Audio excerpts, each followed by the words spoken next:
Hello बच्चों, कैसे हो? आपका स्वागत है त्रिपाण स्टडी सेंटर में। आज जो आपके समक्ष टॉपिक प्रस्तुत हुआ है कई मानने में काफ़ी महत्वपूर्ण है हर एक एग्जाम व्यू से। ठीक है, इसमें हम हर एक बात पे विस्तार पर चर्चा करेंगे और वो सारे जो है पहलू पर विचार करेंगे जो अब तक अछूता था। तो चलिए देखते हैं हमारा आज टॉपिक क्या है। आर्य समाज के स्थापक स्वामी दयानंद सरस्वती, आखिर उनका जीवन किस प्रकार की थी, किनके कारण इनका जो है इतना अधिक प्रभाव पड़ा, उन्होंने आर्य समाज की स्थापना किया, तो ये काफ़ी महत्वपूर्ण रहेगा। देखा जाए तो स्वामी दयानंद सरस्वती का यहाँ पर हम संक्षिप्त जीवन परिचय जानेंगे। तो देखा जाए तो जन्म एवं बचपन की अगर हम बात करें तो आर्य समाज के स्थापक स्वामी दयानंद सरस्वती का जन्म सन 1824 में टंकारा में हुआ और यह स्थान गुजरात के शाही रियायत मोरबी में स्थित है। और आप अंधविश्वासी ब्राह्मण परिवार में जन्मे थे, यानी अंधविश्वासी ब्राह्मण परिवार में इनका जन्म हुआ था। और आपका जन्म का नाम जो था मूलशंकर था। और आपके पिता श्री कृष्णा जी तिवारी और काठियावाड़ा रियायत में एक अधिकारी थे। आपका पालन पोषण कट्टरपंथी शिव पूजा करने वाले अंधविश्वासी परिवार में हुआ और आपके मस्तक और भावी महानता के लक्षण बचपन से ही दिखाई दे रहे थे और आप दैवी शक्तियों को संपन्न थे। आपके समाज में फैलाई कुरीतियों को जो है जड़ मूल के नष्ट कर देने में अहम भूमिका निभाई और अपनी मातृभूमि की अपनी प्राचीन गौरव पुण्य प्राप्त करवाने के लिए आपका जो है अवतरण हुआ। अगर हम इनकी पूरी जन्म की बात करें तो देखा जाए तो इनका नाम जो था मूलशंकर दयानंद सरस्वती, जन्म 12 फरवरी 1824, जन्म का स्थान था टंकारा गुजरात। स्थापक थे इन्होंने आर्य समाज की स्थापना किया था और इनका गुरु जो था विरजनंद डांडी थे और दार्शनिक सिद्धांत था 4 वेदों का ज्ञान, नृत्य एवं 6 दर्शन। नारा इनका था वेदों की ओर आपस।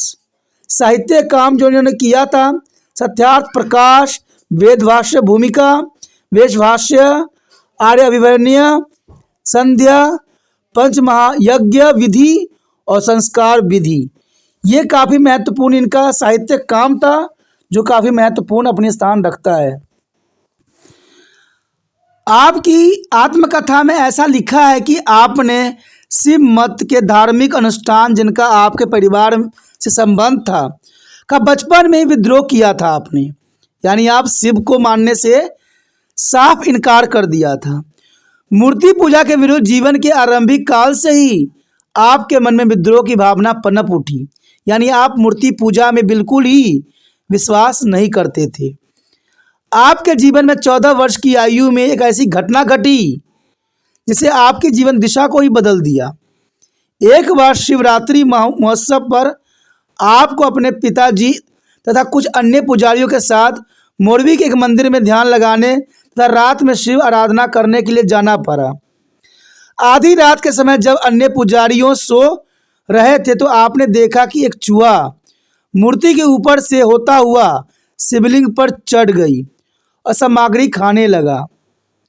आपने सुना हुआ था कि शिव बहुत शक्तिशाली होते हैं, परंतु उस ध्यान ने आपकी बेचैन कर दिया और आपके मन में यह धारणा घर कर गई कि मूर्ति शक्तिशाली शिव नहीं हो सकती। आपके मन में यह विचार क्रोध गया कि जो शिव शक्तिशाली होते हुए भी एक चूहे से अपनी सुरक्षा नहीं कर सकता, वो परम शक्तिशाली शिव कैसे हो सकता है। यानी यही घटना ने आपके जीवन चक्र को ही बदल दिया कि जो शिव शक्तिशाली है वो एक चूहे से अपनी सुरक्षा नहीं कर सकते, तो हमारी क्या करेंगे। अब आपने अपने पिता को जाकर अपनी जिज्ञासा प्रकट की, लेकिन आपके पिता का उत्तर आपके अंदर उत्पन्न विद्रोह का संतोषजनक उत्तर न था। हिंदू धर्म ग्रंथों का अध्ययन करते करते आपका संदेह समय गति के साथ बढ़ता ही चला गया और अंततः मूर्ति पूजा में आपका विश्वास पूरी तरह से टूट गया। आप परम ईश्वर को मानते थे, लेकिन फिर भी आप मूर्ति पूजा को जो है महत्ता नहीं देते थे। छोटी बहन तथा चाचा की मृत्यु से आपका हृदय अति दुख से भर गया और आप संसारी जीवन के पूरी तरह से जो है विक्षिप्त हो गए। मानवीय दुखों से कैसे छुटकारा पाया जा सकता है, इस विषय पर आपने ध्यान लगाना शुरू कर दिया। उपरोक्त घटनाओं ने आपके मन में महात्मा बुद्ध की तरह सांसारिक दुखों में जीवन में आने वाली महान कष्टों से मुक्ति का मार्ग ढूंढने के लिए जो है दृढ़ इच्छा उत्पन्न कर दी, जो कि काफ़ी महत्वपूर्ण था। अब आप जो आगे बढ़ें ज्ञान की खोज की तरफ, तो चलिए दोस्तों देखते हैं दयानंद सरस्वती जी ने कैसे ज्ञान की खोज की। देखा जाए तो दयानंद द्वारा ज्ञान की खोज काफ़ी महत्वपूर्ण थी। उन्होंने यह ज्ञान हुआ कि संयम और त्याग के द्वारा मन को शांति मिल सकती है। कहते हैं वो यही मार्ग है जिससे इंसान जो है जीवन की कष्टों से मुक्ति पा सकता है, संयम और त्याग।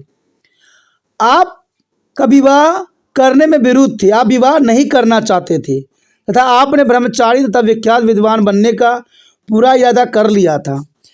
विवाह बंधन से बचने के लिए आपने 21 वर्ष की आयु में घर बार छोड़ दिया और जीवन के आत्मनिरीक्षण की खोज में निकल पड़े, जिसे आपने जीवन का अंतिम लक्ष्य बना लिया। गुरु पूर्णानंद द्वारा प्रेरित किए जाने पर आपने 24 वर्ष की आयु में आप एक सन्यासी बन गए। तभी से आपका नाम मूल शंकर की बजाय दयानंद रख दिया गया और आप अभी तक भी आप इस लोकप्रिय नाम से पुकारे जाते हैं। साधु के रूप में अपने बहुत दूर दूर तक भ्रमण किया और सैकड़ों विद्वान संतों और योगी साधुओं से आप मिले, परंतु कहीं भी अपनी समस्या का संतोषजनक उत्तर न पा सके।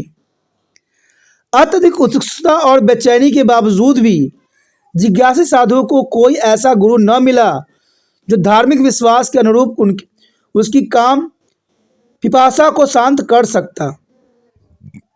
यानी देखा जाए तो आपको ऐसा कोई भी गुरु नहीं मिला जो मन की संतुष्टि को संतुष्ट कर सके। देखा जाए तो सन 1860 में उन्होंने संस्कृति के एक दृष्टिहीन विद्वान स्वामी विजयानंद सरस्वती की शक्ति के बारे में सुना। आपने मथुरा पहुंचकर इस महान विद्वान का मार्गदर्शन पाने के लिए अपने आप को इनके चरणों में समर्पित कर दिया।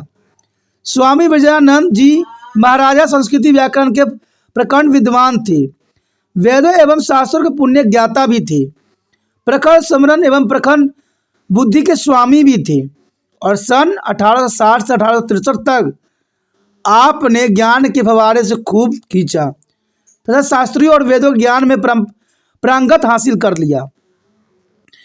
सूरजता ज्ञान से संपन्न होने के बाद आपने सम्मानीय गुरु से विदाई ली और प्रतिज्ञा की वह अपना सारा जीवन मातृभूमि की सेवा में लगाएंगे और वेदों के वास्तविक ज्ञान का प्रचार और प्रसार करेंगे तथा अन्यात झूठ धर्मों, अज्ञानता, आलस्य और जराब के विरुद्ध लड़ेंगे जो आपने अपने गुरु को वचन दिया।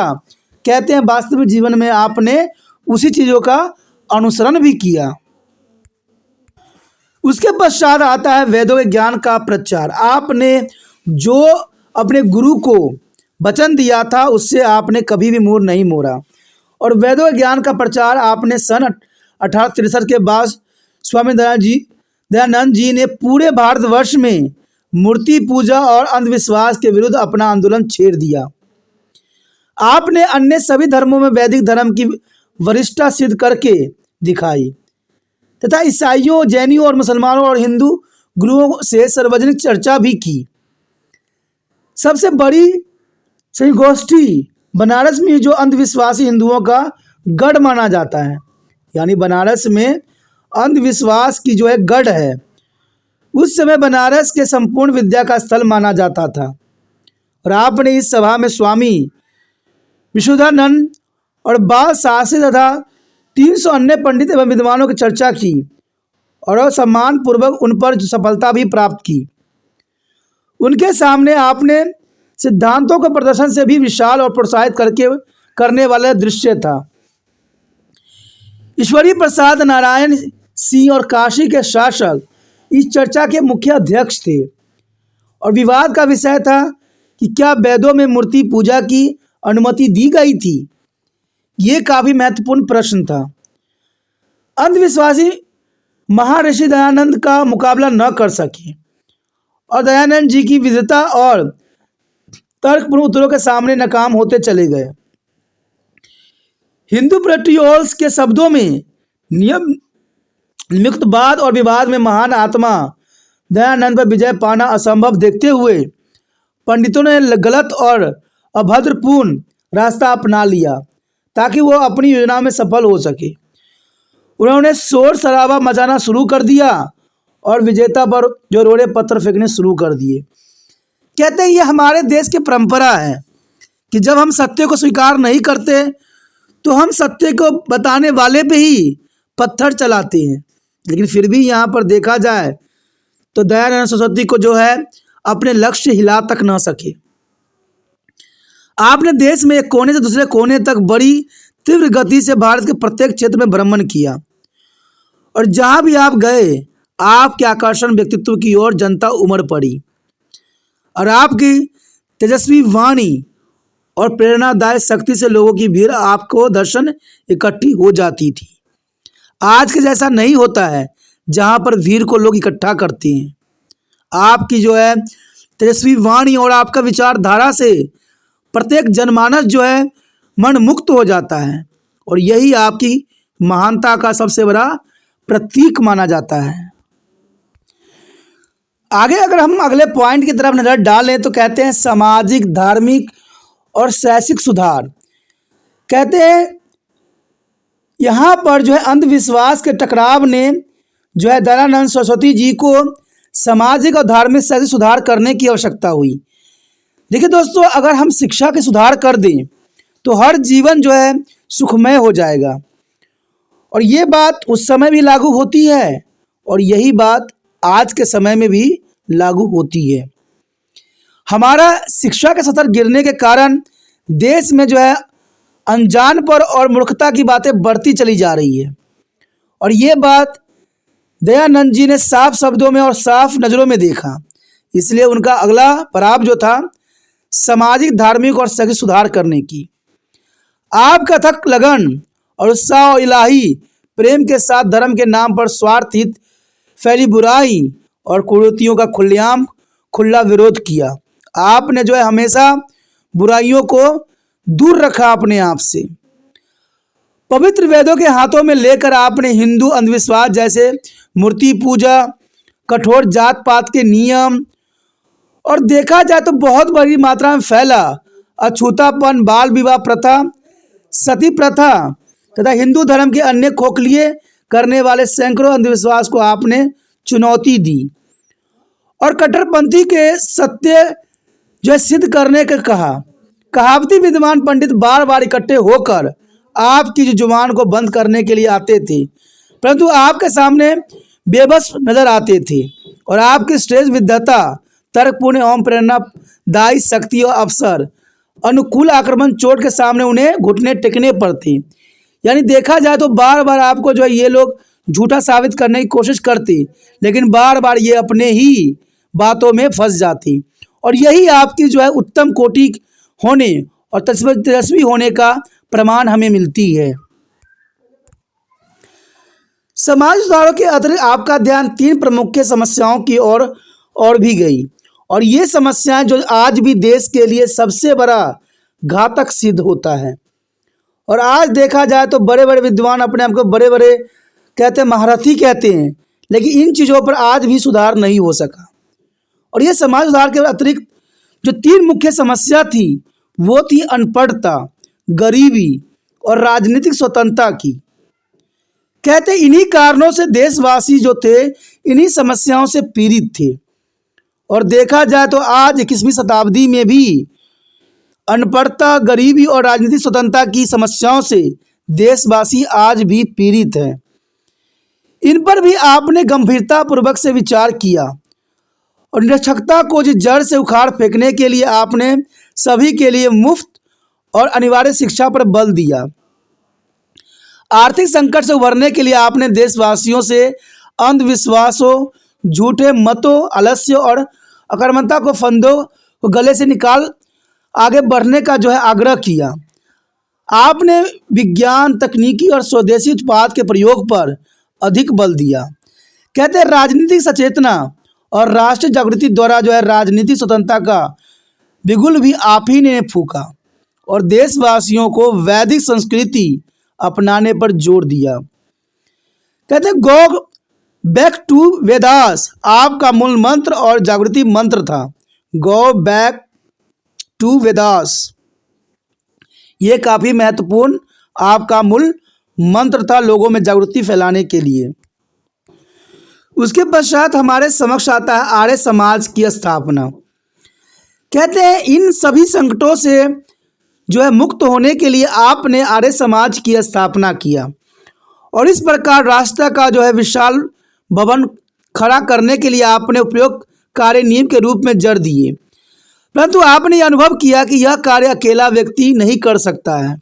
अंततः आपने एक प्रभावशाली संगठन आर्य समाज की 10 अप्रैल 1875 की मुंबई में स्थापना किया।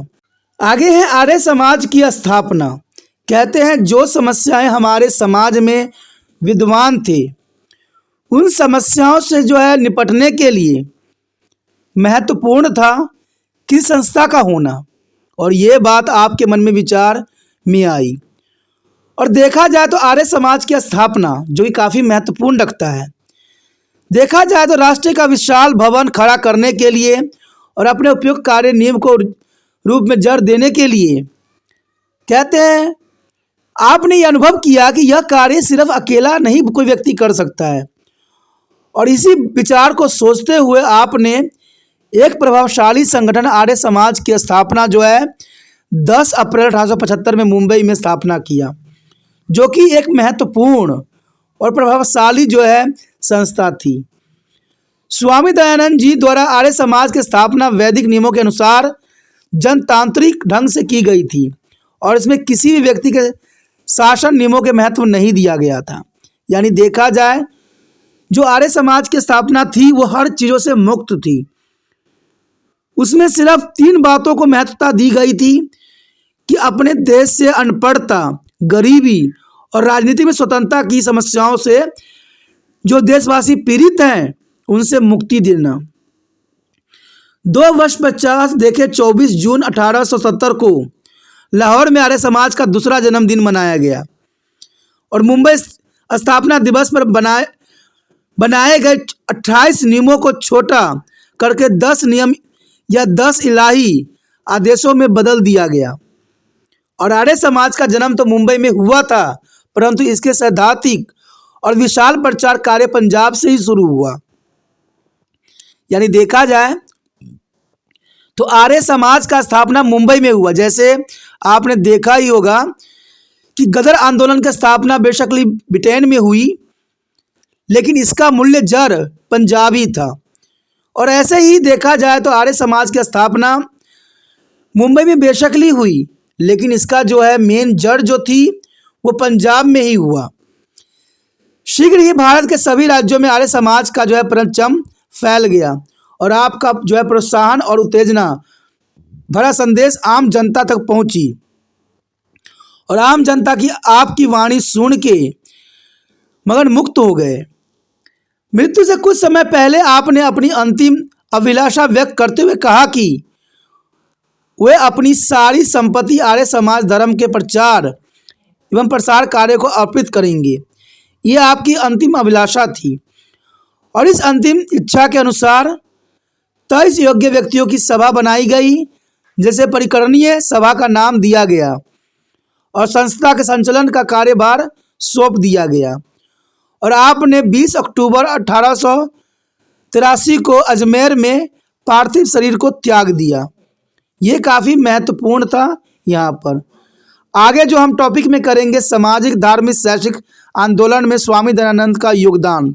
तो आप बने रहे त्रिपाण स्टडी सेंटर के साथ और जितना हो सके इस वीडियो को लाइक शेयर सब्सक्राइब जरूर करें। ठीक है, जितना शेयर कीजिएगा उतना आपके लिए आने वाला समय में और वीडियो बनेगा। अगर पहली बार मेरे चैनल पे आए हो, पहली बार वीडियो देख रहे हो, अच्छा लग रहा है तो जनरल सी बात है दोस्तों, चैनल को सब्सक्राइब करके अपने मोबाइल में सेव कीजिए। अगर चैनल को सब्सक्राइब नहीं कीजिएगा तो हो सकता है आने वाला समय में आपको नोटिफिकेशन ना मिल सके, इसलिए सोचिए नहीं, विचार न कीजिए, चैनल को सब्सक्राइब करके अपने मोबाइल में सेव कीजिए।